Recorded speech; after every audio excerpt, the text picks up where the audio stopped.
سامعین کرام، آج کے اس خطبہ جمعہ کے اندر آپ حضرات کے سامنے جس موضوع پر کچھ دیر لبکشائی کرنے کا ارادہ ہے وہ ہے مسئلہ علم غیب۔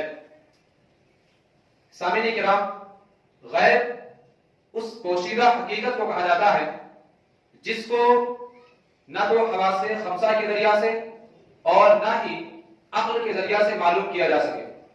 غیب پر ایمان لانا یہ مسلمان ہونے کی شرطوں میں سے ایک شرط ہے۔ اب سوال یہ ہے کہ آخر عالم الغیب کون ہے؟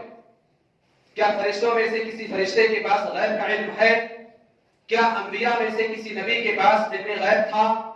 کیا مخلوقات میں کسی کے پاس علم غیب ہے؟ میرے بھائی اور دوستو، ان تمام سوالوں کا صرف اور صرف ایک جواب ہے، وہ یہ کہ غیب کا علم صرف اور صرف اللہ رب العالمین کے پاس ہے۔ عالم الغیب صرف اور صرف اللہ رب العالمین ہے۔ اللہ رب العالمین کے بعد، اللہ رب العالمین کے سوا کوئی بھی ہستی، کوئی بھی مخلوق عالم الغیب نہیں ہے۔ عالم الغیب ہونا یہ اللہ رب العالمین کی ذاتی صفات میں سے ہے، یہاں تک کہ رسول اکرم صلی اللہ علیہ وسلم کے پاس بھی علم غیب نہیں تھا۔ رسول اکرم صلی اللہ علیہ وسلم بھی عالم الغیب نہیں تھے۔ اللہ رب العالمین نے تمام مخلوقات میں سب سے زیادہ علم رسول اکرم صلی اللہ علیہ وسلم کو عطا کیا تھا، لیکن اللہ رب العالمین نے اس کے باوجود رسول اکرم صلی اللہ علیہ وسلم کو غیب کلی عطا نہیں کیا تھا۔ اللہ رب العالمین نے نبی کریم صلی اللہ علیہ وسلم کو غیب عطا نہیں کیا تھا، کیونکہ قرآن کریم کے اندر کہیں بھی عالم الغیب کا لفظ غیر اللہ کے لیے اللہ رب العالمین نے استعمال نہیں کیا ہے۔ رسول اکرم صلی اللہ علیہ وسلم کے لیے اللہ رب العالمین نے اظہار الغیب، اطلاع الغیب، انباء الغیب جیسے الفاظ کو استعمال کیا ہے، لیکن عالم الغیب اللہ رب العالمین نے صرف اور صرف اپنے لیے استعمال کیا ہے۔ کسی غیر اللہ کے لیے اللہ رب العالمین نے عالم الغیب کا لفظ استعمال نہیں کیا ہے۔ لیکن اس کے باوجود مسلمانوں کا ایک مخصوص طبقہ ایسا ہے جو رسول اکرم صلی اللہ علیہ وسلم کو عالم الغیب مانتا ہے، اور صحابہ کرام، تابعین اعظام، تبع تابعین اعظام، محدثین کرام، مفسرین کرام، فقہاء اعظام، تمام لوگوں کا یہ متفقہ عقیدہ تھا کہ عالم الغیب صرف اور صرف اللہ رب العالمین ہے۔ لیکن مسلمانوں کا ایک مخصوص طبقہ ایسا ہے جو اس بات پر مصر ہے کہ اللہ رب العالمین کے علاوہ رسول اللہ صلی اللہ علیہ وسلم کے پاس بھی غیب کا علم ہے، رسول اللہ صلی اللہ علیہ وسلم کے پاس بھی غیب کا علم تھا۔ میرے بھائی اور دوستو، ان کا کہنا ہے کہ زمین میں اگر کوئی برفانی علاقہ ہے اور اس علاقے کے اندر اگر کوئی برف کا ٹکڑا ہے تو اس کا علم بھی رسول اللہ صلی اللہ علیہ وسلم کے پاس موجود تھا۔ اسی طرح سے افریقہ کے گھنے جنگلات کے کسی کونے میں اگر کوئی معمولی سا کیڑا ہے تو رسول اللہ صلی اللہ علیہ وسلم نعوذ باللہ اس کو بھی جانتے تھے۔ ان کا یہ کہنا ہے آسمان کی اونچائی پر اللہ رب العالمین کی اگر کوئی مخلوق ہے، چاہے وہ چھوٹی مخلوق ہو یا بڑی مخلوق ہو، اس کا بھی علم رسول اللہ صلی اللہ علیہ وسلم کے پاس موجود ہے۔ اسی طرح سے زمین کے گہرائی میں اگر کوئی چھوٹی سے چھوٹی مخلوق موجود تھی تو رسول اللہ صلی اللہ علیہ وسلم اس کو بھی جانتے تھے۔ اسی طرح سے آسمان اور زمین کے درمیان جو خلا ہے، اس خلے میں اگر کوئی باریک سا ذرہ ہے تو رسول اللہ صلی اللہ علیہ وسلم نعوذ باللہ اس کو بھی جانتے تھے۔ میرے بھائی اور دوستو، یہ مسلمانوں کے ایک مخصوص طبقے کا متفقہ عقیدہ ہے، جبکہ ہونا یہ چاہیے کہ عالم الغیب صرف اور صرف اللہ رب العالمین ہے۔ ان تمام چیزوں کا علم رکھنے والا صرف اور صرف اللہ رب العالمین ہے۔ صحیح بخاری کی روایت کتاب التوحید کی حضرت عائشہ رضی اللہ تعالیٰ عنہ حدیث کی راویہ ہے، وہ کہتی ہے من حدثک ان محمد رأى ربه فقد كذب ومن حدثك انه يعلم الغيب فقد كذب، کہ سنو، اگر تمہیں کوئی اس بات کی خبر ہے کہ رسول اللہ صلی اللہ علیہ وسلم نے اللہ رب العالمین کو اپنی آنکھوں سے دیکھا ہے فقد كذب، تو جان لو کہ وہ آدمی جھوٹ بولتا ہے۔ اسی طرح سے حضرت عائشہ رضی اللہ تعالیٰ عنہ نے فرمایا ومن حدثك انه يعلم الغيب فقد كذب، اگر کوئی تمہیں اس بات کی خبر دے کہ رسول اللہ صلی اللہ علیہ وسلم عالم الغیب تھے، رسول اللہ صلی اللہ علیہ وسلم کے پاس غیب کی کنجیاں موجود تھی، فقد كذب، تو جان لو کہ وہ آدمی بھی بہت بڑا جھوٹا ہے۔ میرے بھائی اور دوستو، کچھ مسلمان ایسے ہیں جو رسول اللہ صلی اللہ علیہ وسلم کی شان اور عظمت میں اس قدر اضافہ کرنے کی کوشش کرتے ہیں، اس قدر غلو کرنے کی کوشش کرتے ہیں کہ وہ آپ صلی اللہ علیہ وسلم کو لا کر کے مقام خدا پر کھڑا کر دیتے ہیں۔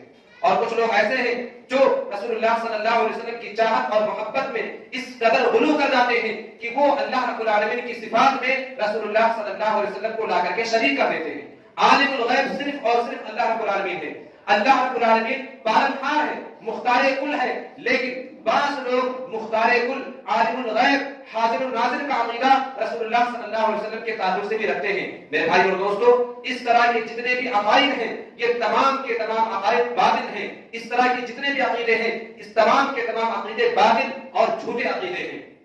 آپ کو جان کر کے حیرانی ہوگی، آپ کو سن کر کے حیرانی ہوگی کہ لوگ رسول اللہ صلی اللہ علیہ وسلم کو عالم الغیب ثابت کرنے کے لیے اس قدر کوششیں کرتے ہیں، اس قدر کاوشیں کرتے ہیں۔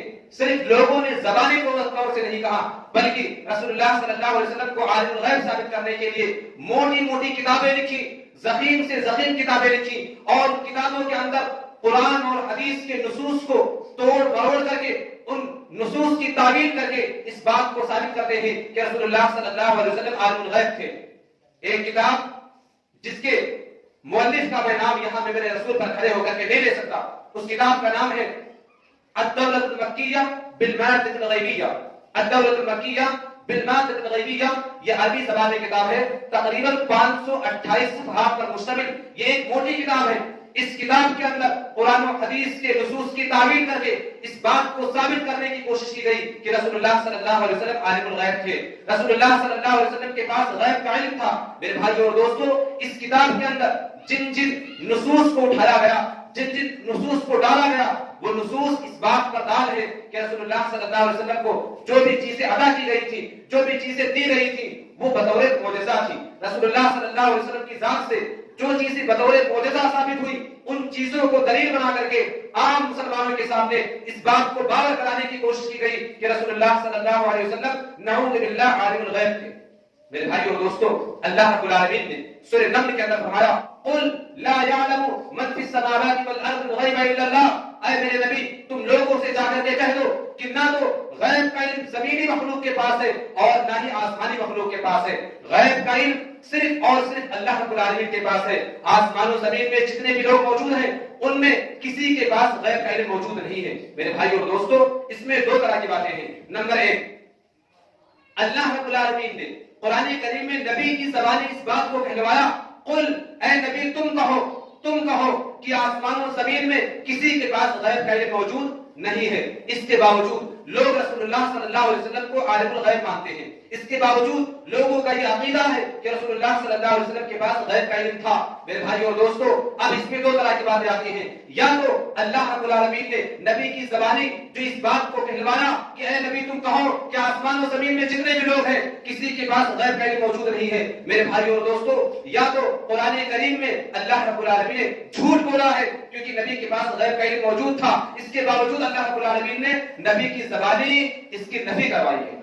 اس کی وجہ سے قرآن کریم دائرے شکوک میں آ جاتا ہے، قرآن کریم پر شک ہونے لگتا ہے۔ میرے بھائیو اور دوستو، اللہ رب العالمین نے نبی کی زبانی کہلوایا کہ نبی تو کا کہ میرے پاس غیب کا علم نہیں ہے۔ اسی طرح سے جو لوگ رسول اللہ صلی اللہ علیہ وسلم کو عالم الغیب مانتے ہیں، جن لوگوں کا یہ عقیدہ ہے کہ رسول اللہ صلی اللہ علیہ وسلم کے پاس غیب کا علم تھا، وہ لوگ رسول اللہ صلی اللہ علیہ وسلم کی توہین کرتے ہیں، وہ لوگ رسول اللہ صلی اللہ علیہ وسلم کے سلسلے میں گستاخی کرتے ہیں، وہ لوگ گستاخ رسول ہیں۔